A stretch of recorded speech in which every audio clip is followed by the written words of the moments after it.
अखिल भारतीय विश्नोई महासभा युवा मोर्चा एवं युवा महिला मोर्चा इस कार्यक्रम में पधारे हुए सभी को डॉक्टर कोमल बिश्नोई की तरफ से निमंत्रण प्रणाम। इस बैठक के एजेंडे बहुत ही शानदार हैं। इनमें से 2-3 विषयों पे मैं भी अपनी बात रखनी चाहूंगी। कृपया अगर मुझसे कोई गलती हो जाए तो मुझे माफ कर दीजिएगा।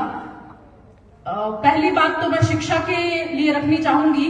शिक्षा सिर्फ और सिर्फ सरकारी नौकरी पाने के लिए या फिर कैसे भी तरीके की नौकरी पाने के लिए ना कीजिए। शिक्षा से अपना मानसिक बौद्धिक विकास होगा और एक जन का मानसिक बौद्धिक विकास बहुत जनों को पढ़ा सकता है। जैसे स्कूल में टीचर्स पढ़ाते हैं तो टीचर्स खुद पढ़े हैं तभी तो हम लोगों को पढ़ा रहे हैं, तो उस हिसाब से शिक्षा बहुत ही जरूरी है और लड़कियों के लिए तो बहुत जरूरी है। जैसे मेरे पिताजी को एक बार किसी ने बोला था, छोरी ने तो क्यों पढ़ाओ, छोरी थान कमान थोड़ी दई आ तो दगले कर जाई, ढकलान कमान दई तो थान के फायदो है। तो मेरे पिताजी ने एक बात बोली कि लड़की आगे तो चली जाएगी मगर याद तो मेरे नाम से ही रखी जाएगी। बोलेंगे तो ये कि ये किसकी बेटी है, किसने पढ़ाया इसको, ये कैसे आगे आई। तो लड़की को पढ़ाना जरूरी है। जब आप लड़कियों को पढ़ाओगे तो वो अपने हक के लिए भी आवाज उठाएगी। उसके साथ कभी भी कुछ गलत होगा तो वो हमेशा आवाज उठाने में सक्षम रहेगी। अदरवाइज लड़की कभी सक्षम नहीं हो पाएगी, वो अपने फैमिली में भी कभी बात नहीं बोल पाएगी। फैमिली में भी एक जन को हमेशा ऐसा रहना चाहिए जो अपनी लड़कियों के साथ फैमिलियर हो, अपनी लड़कियों के साथ में फ्रेंडली बिहेवियर रखो। उससे लड़कियां अगर बाहर पढ़ रही है, उनके साथ अगर कुछ गलत भी हो रहा है तो वो आपको बता पाएगी। अगर आप लड़कियों को दबा के रखोगे, उनको पढ़ाओगे नहीं या फिर उनको वो फ्रेंडली माहौल ही नहीं दोगे अपने घर में, तो लड़कियां कभी आपको वो बात नहीं बता पाएगी।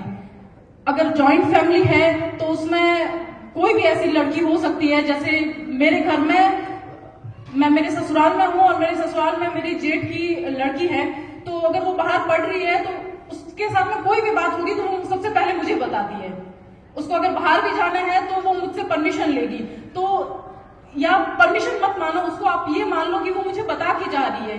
बता के जाने का मतलब ये हुआ कि वो मुझ पर ट्रस्ट कर रही है कि अगर मैं बाहर जा रही हूँ, कोई परमिशन घर में से देगा नहीं देगा मगर ये मुझे परमिशन दिला देगी, तो वो बहुत बड़ी बात है। मेरे लिए भी बड़ी बात है, उस लड़की के लिए भी बड़ी बात है।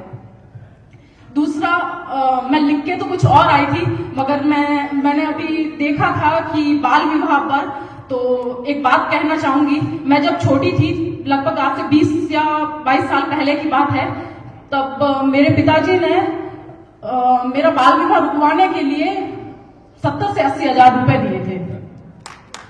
और उस वक्त सब लोगों ने ये बोला था कि मार साहब, एक्चुअली मेरे पापा HM हैं, तो उनको बोला था कि मार साहब छोरी है ब्याह करा दो थे, आमी बूढ़ की दादी की है ब्याह करा दो। तो क्यों? मेरे पिताजी ने बोला मैं मेरी बच्ची का छोटी उम्र में शादी तो नहीं करवाऊंगा। और उन्होंने इसके दंड में 80 हजार रुपए भरे थे आज से 20 साल पहले, और उन्होंने मेरा बाल विवाह रुकवाया था। और आज मैं जो मेरे पैरों पे खड़ी हूँ, आज यहाँ मेरी शादी हुई है, मैं बहुत खुश हूँ कि मेरे पिताजी ने ये सब काम किया। मेरे भाई भी इधर बैठे हैं, thank you to him and thank you to my father. दूसरी बात, मैं गैर जरूरी जो रीति रिवाज है उसके लिए कहूंगी। सब लोगों ने बोल दिया है, सब लोगों को पता है कि गैर जरूरी रीति रिवाज है क्या हम लोगों के बीच में। तो उन सब रीति रिवाजों को रोकने के लिए मैं अपने घर से शुरुआत कर सकती हूँ। जितना मुझसे होगा मैं इन गैर जरूरी पारंपरिक रीति रिवाजों से दूर रहूंगी और मैं कोशिश करूंगी कि मेरे घर में वो रीति रिवाज ना हो। और लड़कियों और युवाओं के लिए मैं ये एक बात कहूंगी, जैसे मैं भी बाहर पढ़ी हूँ हमेशा से, 5th क्लास से मैं JNV नवोदय पचपदरा में पढ़ी हूँ, तो मैं लड़कियों से ये बात कहूंगी, आप चाहे बाहर रहो चाहे घर में रहो, आपकी इज्जत आपके हाथ में है, किसी और के हाथ में नहीं। ना किसी लड़के के हाथ में है ना किसी और के हाथ में। तो आपके साथ अगर कुछ बुरा हो रहा है तो आप उसके लिए आवाज भी उठा सकते हो, आप अपने घर में भी किसी को बता सकते हो। इतना कॉन्फिडेंस आपको पढ़ाई से आएगा और किसी भी चीज से नहीं आएगा।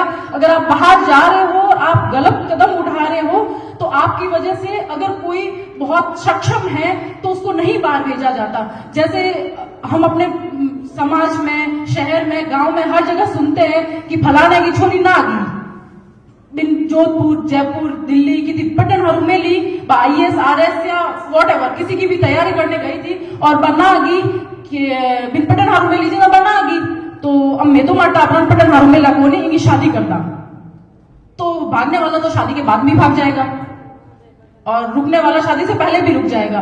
तो लड़कियों को पढ़ाओ, पढ़ाई से ही वो समझ पाए कि कौन गलत है, कौन सही है, कौन कैसा है। इससे मैं एक और चीज कहना चाहूंगी, तलखियां कैसे ना हो आषाढ़ में, हम पे कुछ जो गुजरी हमको याद सब है। तलखियां कैसे ना हो आषाढ़ में, हम पे जो गुजरी हमको याद सब है।